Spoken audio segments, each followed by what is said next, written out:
अस्सलाम वालेकुम and welcome to AD sports YouTube channel. मैं हूं अदनान और आज की इस वीडियो में हम नेशनल टी20 कप और पाकिस्तान सुपर लीग के हवाले से बात करेंगे। मीटिंग जो हुई थी उस हवाले से राशिद लतीफ़ भी जो है वो पीएसएल में ऑक्शन के हवाले से बोल पड़े हैं और उन्होंने क्या कहा है उस हवाले से, ऑक्शन के हवाले से क्या अपडेट्स हैं वो आपको बताऊँगा मुकम्मल तौर पर, क्योंकि आप लोगों ने काफ़ी ज़्यादा सवालात इस हवाले से पूछे थे कमेंट बॉक्स में। तो मीटिंग में भी क्या कुछ हुआ वो भी आपको तफसील से बताऊंगा, क्योंकि ख़बर तो रात को आ गई थी लेकिन उस वक्त मुझे टाइम नहीं मिला।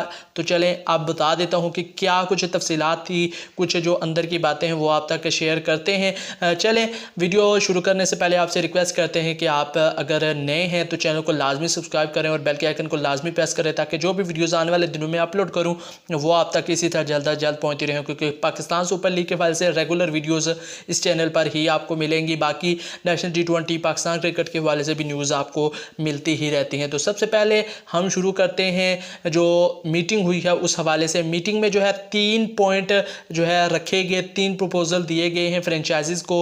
एक तो जो है उन्हें कोविड का रिलीफ दिया गया है, जो PSL 5 और PSL 6 में कोविड की वजह से मैचेस कैंसिल हुए, कुछ ज़्यादा रेवेन्यू जनरेट नहीं हुआ, जो हमारी लीग शिफ्ट भी हुई थी दुबई में तो वहाँ पर मैचेस कंप्लीट हुए थे। तो उसके बाद अब जो है पैसे की किल्लत की वजह से फ्रेंचाइज को थोड़ा सा जो नुकसान हुआ था उसमें से फिर अब गवर्निंग बोर्ड ने जो मीटिंग हुई उसमें फ़ैसला किया कि फ्रेंचाइज को उसमें से रिलीफ दिया जाएगा, उसमें से कुछ हिस्सा जो बोर्ड के हिस्से में आता था वो फ्रेंचाइज को दिया जाएगा। साथ ही साथ जो है जो फाइनेंशियल मॉडल है उस पर बहुत ज़्यादा बहस हुई, क्योंकि फाइनेंशियल मॉडल जो है वो एक सरदर्द बन चुका है PCB और फ्रेंचाइज़ के लिए। तो फाइनेंशियल मॉडल बेहतर होगा तो ही जाके फिर हमारी लीग सस्टेन कर पाएगी। आप में से काफ़ी ज़्यादा लोग फाइनेंशियल मॉडल के हवाले से पूछते रहते हैं कि फाइनेंशियल मॉडल क्या है। तो फाइनेंशियल मॉडल वो है भाई जिसमें जो है फ्रेंचाइजीज़ और बोर्ड का जो शेयर होता है, जो पैसा आता है, जो भी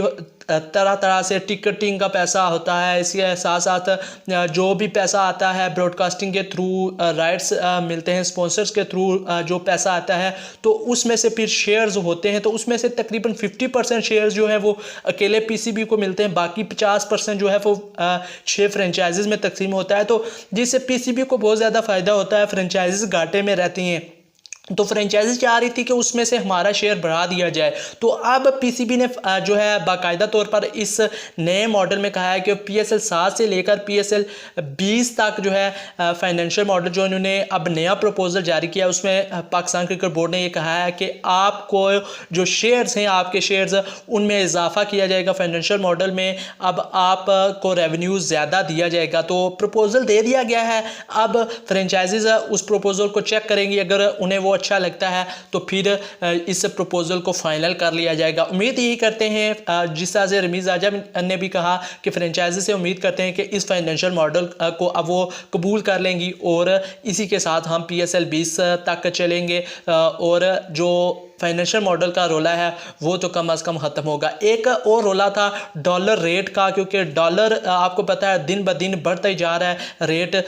तो उस हवाले से फ्रेंचाइज काफ़ी ज़्यादा परेशान थी कि उनके अखराजात बहुत ज़्यादा बढ़ जाते हैं, इसलिए उन्होंने कहा कि कुछ सालों के लिए डॉलर का रेट जो है वो फ़िक्स कर दें, यानी कि अगर आप 160 रखते हैं तो 160 अगले 5 सालों तक रखें, चाहे वो बढ़े या कम हो डॉलर का, उससे फिर हमें कोई लेना देना नहीं है, क्योंकि डॉलर्स में ही यहाँ पर पैसे जो है वो खिलाड़ियों को मिलते हैं। तो फिर काफ़ी ज़्यादा फ्रेंचाइजीज को नुकसान होता है जब डॉलर का रेट कभी ऊपर कभी नीचे जाता है, तो उस हिसाब से फिर डॉलर्स देना पड़ते हैं जो भी हमारी फ्रेंचाइजीज होती हैं उन्हें। तो इसलिए डॉलर रेट भी फिक्स करने का कहा गया है। तो ये बड़ी ज़बरदस्त चीज़ें थी। ऑक्शन के हवाले से या ड्राफ्ट के हवाले से मीटिंग में उस तरह से बातचीत नहीं हो पाई। हमारे तक जो खबरें पहुँची हैं उनके मुताबिक जो है इन 3 मुद्दों पर बातचीत हुई है। सबसे ज़्यादा बड़ा मसला जो था वो फाइनेंशियल मॉडल का था। अलबत्ता राशिद लतीफ़ के हवाले से खबर सामने आई है कि वो काफ़ी ज़्यादा पाकिस्तान सुपर लीग के हक़ में है कि पाकिस्तान सुपर लीग में ऑक्शन सिस्टम होना चाहिए। वो कहते हैं कि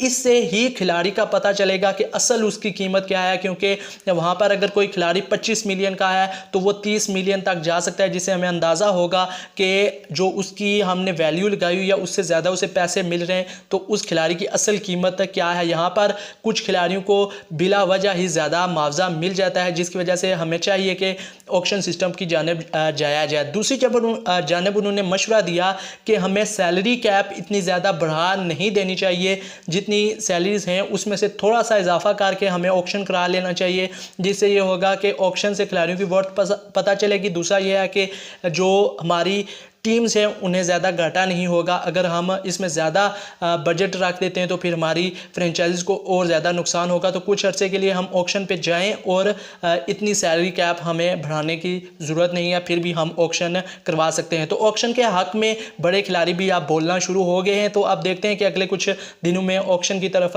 पाकिस्तान क्रिकेट बोर्ड का क्या रद्द-ए-अमल आता है। और फ्रेंचाइजी जो नहीं मान रही थी, दो आप में से उसमें में से काफ़ी ज़्यादा लोगों ने पूछा कि वो कौन सी दो फ्रेंचाइजीज हैं, तो नाम नहीं बताए गए। अलबत्ता यह है कि दो फ्रेंचाइजीज हैं जो अभी तक एग्री नहीं हो पा रही, जिसकी वजह से इस मीटिंग में भी मेरे ख्याल में बातचीत उस हवाले से नहीं हो पाई। उसके अलावा जो तीसरी आपको अपडेट देना चाह रहा था, ट्रांसफ़र विंडो ओपन हुई थी नेशनल T20 कप में और उसी सिलसिले में 5 खिलाड़ियों ने जो है टीमों को ज्वाइन किया है, नई टीमों को ज्वाइन किया है। कुछ तो एक टीम से दूसरी टीम में गए हैं, कुछ नए खिलाड़ी जो है इंक्लूड हुए हैं जो पहले हिस्सा नहीं थे। तो सबसे पहले आपको बताएं, बलूचिस्तान में 3 खिलाड़ी गए हैं, जिसमें से अब्दुल्ला शफीक सेंट्रल पंजाब से गए हैं। इसी तरह सोहेल अख्तर जो है वो नार्दर्न की टीम से गए हैं और मोहम्मद मोहसन जो है न्यू एंट्री हुए हैं जो किसी भी टीम में पहले मौजूद नहीं थे। इसी तरह उसामा मीर जो है सदर पंजाब को ज्वाइन करने में कामयाब हुए, पहले वो भी किसी भी टीम में मौजूद नहीं थे। इसी तरह जो है समीन गुल ने सेंट्रल पंजाब को ज्वाइन किया है।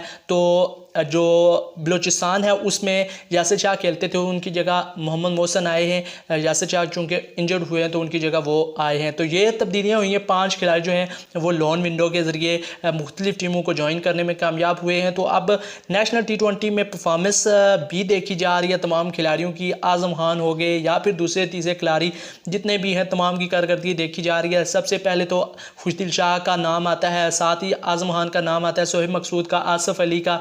इन 4 खिलाड़ियों पर डाउट हैं। इसी तरह हमें हसनैन जो है वो मैंने कल आपको बताया था कि नीचे जाते हुए दिखाई देंगे। तो वर्ल्ड कप स्क्वाड में भी काफ़ी तब्दीलियां होती हुई हमें नज़र आ रही हैं। जिस तरह से हमें शोएब मलिक, शर्जील खान और सरफराज अहमद में टाई होता हुआ दिखाई दे रहा है कि इन तीनों में से कोई एक ही जगह बना पाएगा, क्योंकि उस तरह से हमारे पास ज़्यादा तब्दीलियां जो है थोक के हिसाब से नहीं होने वाली। कुछ देखकर जो हमें ज़रूरत है उसके मुताबिक ही तब्दीलियां दिखाई दे रही हैं कि पाकिस्तान क्रिकेट बोर्ड तब्दीलियों की तरफ राग़िब हो रहा है और कुछ नाम हैं जिन पर PCB राज़ी भी हो चुका है। तो ये थी आज की अपडेट्स जो मैं आप तक पहुँचाना चाह रहा था। उम्मीद करता हूँ कि आज की वीडियो अच्छी लगी होगी आपको। अगर वीडियो अच्छी लगी तो लाइक ज़रूर करना, चैनल को भी लाजमी सब्सक्राइब करना और बेल के आइकन को लाजमी प्रेस करना, ताकि जो भी वीडियोस आने वाले दिनों में अपलोड करूं वो आप तक इसी तरह जल्द अज जल्द पहुंचती रहे।